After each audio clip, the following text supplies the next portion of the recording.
আমি গোটা দুনিয়া ছাড়তে পারি, চাকরি ছাড়তে পারি, মান সম্মান ছাড়তে পারি, যদি আমাকে জঙ্গলের কোন গর্তে বসবাস করতে হয় সেটা আমি রাজি আছি। কিন্তু আমার রাসূলকে আমি বুক থেকে সরাতে পারবো না, আমার রাসূলকে আমি বলতে পারবো না। তোমরা যতই যা করো, আমি রাসূলকে বলতে পারবো না।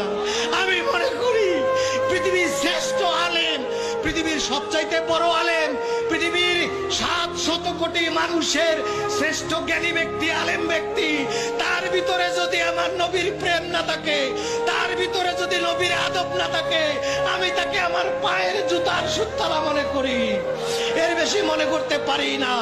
রাস্তার মুচি, রাস্তার চামার, রাস্তার একটা সুইপার যদি তার কলিজায় নবীর প্রেম থাকে, নবীর আদব থাকে, আমি আমার মাথার তাজ তাকে আমি মনে করি। সুতরাং এর ঊর্ধ্বে আমি যেতে পারবো না।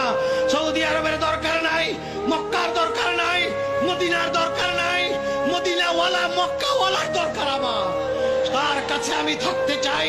বেহেশতের দরকার নাই, জাহান্নাম থেকে বাঁচতে চাই না, আমি বাঁচতে চাই মরার পরে আমার কবর হবে আমার নবীর কদমের তলে। এটাই আমি প্রত্যেক ইমানদারের কামনা হওয়া উচিত।